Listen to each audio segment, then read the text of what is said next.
श्री शिवाय नमस्तुभ्यम। हर हर महादेव, जय भोलेनाथ। स्वागत है आप सभी का आपके अपने चैनल ज्ञानार्थ में। बहुत बहुत स्वागत है श्रोताओं। आज की इस वीडियो में आप रसपान करेंगे सोमवार की पावन पवित्र व्रत कथा, भगवान भोलेनाथ की पवित्र व्रत कथा, जिसके श्रवण मात्र से साधक के सभी दुख दरिद्रता दूर हो जाती है और भगवान भोलेनाथ की कृपा से ऐसे साधक को मिलता है अखंड सौभाग्य, तेजस्वी पुत्र और अटल संपत्ति का वरदान।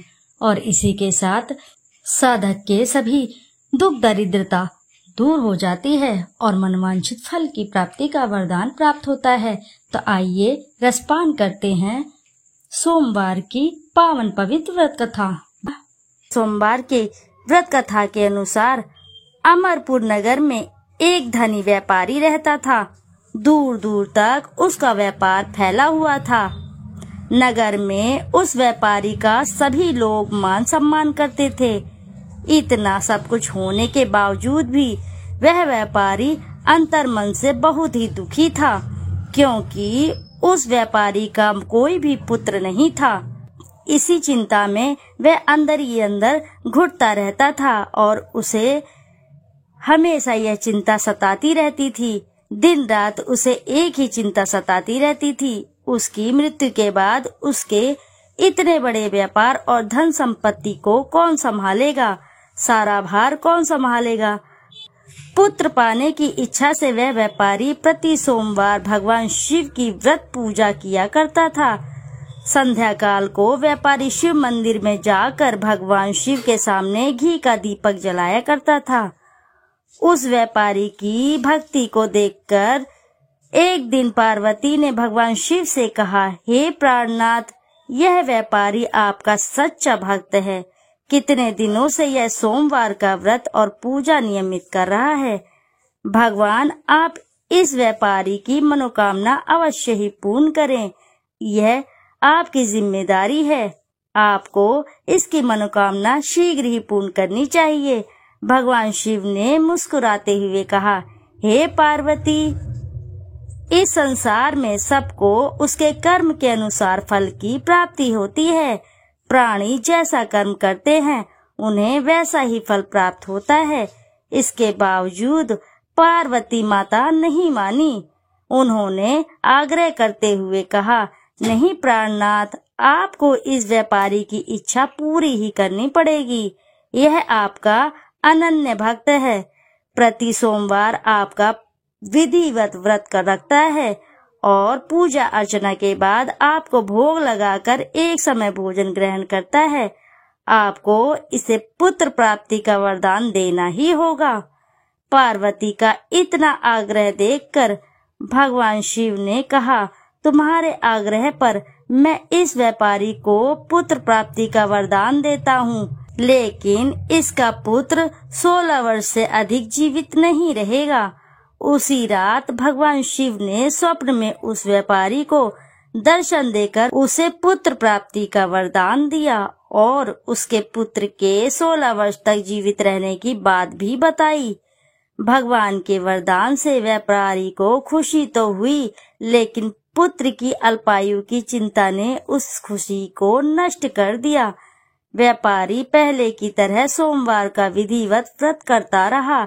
कुछ महीने पश्चात उसके घर अति सुंदर पुत्र उत्पन्न हुआ।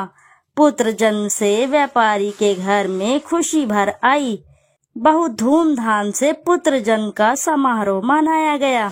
व्यापारी को पुत्र जन्म की अधिक खुशी नहीं हुई, क्योंकि उसे पुत्र की अल्प आयु के रहस्य का पता था। यह रहस्य घर में किसी को नहीं मालूम था। विद्वान ब्राह्मणों ने उस पुत्र का नाम अमर रखा था। जब अमर 12 वर्ष का हुआ तो शिक्षा के लिए उसे वाराणसी भेजने का निश्चय हुआ। व्यापारी ने अमर के मामा दीपचंद्र को बुलाया और कहा कि मेरे अमर को शिक्षा प्राप्त करने के लिए वाराणसी छोड़ आओ। अमर अपने मामा के साथ शिक्षा प्राप्त करने के लिए चल दिया। रास्ते में जहाँ भी अमर और दीपचंद रात्रि विश्राम के लिए ठहरते, वहीं यज्ञ और ब्राह्मणों को भोजन कराते थे। लंबी यात्रा के बाद अमर और दीपचंद्र एक नगर में पहुँचे। उस नगर में राजा की कन्या के विवाह की खुशी में पूरे नगर को सजाया गया था।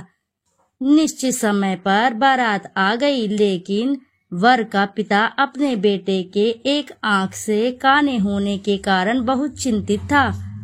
उसे इस बात का भय सता रहा था कि राजा को इस बात का पता चलने पर कहीं वह विवाह से इनकार न कर दे, इससे उसकी बदनामी होगी। वर के पिता ने अमर को देखा तो उसके मस्तिष्क में एक विचार आया। उसने सोचा, क्यों न इस लड़के को दूल्हा बनाकर राजकुमारी से विवाह करा दूं। विवाह के बाद इसको धन देकर विदा कर दूंगा और राजकुमारी को अपने नगर में ले आऊंगा। वर के पिता ने इसी संबंध में अमर और दीपचंद से बात की। दीपचंद ने धन मिलने के लालच में वर के पिता की बात स्वीकार कर ली। अमर को दूल्हे के वस्त्र पहनाकर राजकुमारी चंद्रिका से विवाह करा दिया गया। राजा ने बहुत सा धन देकर राजकुमारी को विदा किया। अमर जब लौट रहा था तो सच नहीं छिपा सका और उसने राजकुमारी के चुन्नी पर लिख दिया सारी बात जो घटित हुई थी। राजकुमारी चंद्रिका, तुम्हारा विवाह तो मेरे साथ हुआ था। मैं तो वाराणसी में शिक्षा प्राप्त करने जा रहा हूँ। अब तुम्हें जिस नवयुवक की पत्नी बनना पड़ेगा वह कान्हा है। जब राजकुमारी ने अपनी ओढ़नी पर लिखा हुआ पढ़ा तो उसने काने लड़के के साथ जाने से इनकार कर दिया। राजा ने सब बातें जानकर राजकुमारी को महल में रख लिया। उधर अमर अपने मामा दीपचंद के साथ वाराणसी पहुंच गया। अमर ने गुरुकुल में पढ़ना शुरू कर दिया, अपनी शिक्षा ग्रहण करनी शुरू कर दी। जब अमर की आयु 16 वर्ष हुई तो उसने एक यज्ञ किया। यज्ञ की समाप्ति पर ब्राह्मणों को भोजन कराया और खूब अन्न वस्त्र दान किए। रात को अमर अपने शयन कक्ष में सो गया। शिव के वरदान के अनुसार शयन व्यवस्था में ही अमर के प्राण पखेरु उड़ गए। सूर्योदय पर मामा अमर को मृत देखकर रोने पीटने लगा। आसपास के लोगों भी एकत्रित होकर दुख प्रकट करने लगे। मामा के रोने विलाप करने के स्वर समीप से गुजरते हुए भगवान शिव और माता पार्वती ने भी सुने। पार्वती जी ने भगवान से कहा, प्राणनाथ, मुझसे इसके रोने के स्वर सहन नहीं हो रहे। आप इस व्यक्ति के कष्ट अवश्य दूर करें। भगवान शिव ने पार्वती के साथ अदृश्य रूप में समीप जाकर अमर को देखा तो पार्वती जी से बोले, पार्वती, यह तो उसी व्यापारी का पुत्र है। मैंने इसे 16 वर्ष की आयु का वरदान दिया था। इसकी आयु पूरी समाप्त हो चुकी है। पार्वती जी ने फिर भगवान शिव से निवेदन किया, हे प्राणनाथ, आप इस लड़के को जीवित करें, नहीं तो इसके माता पिता पुत्र की मृत्यु के कारण रो रो कर अपने प्राणों को त्याग कर देंगे।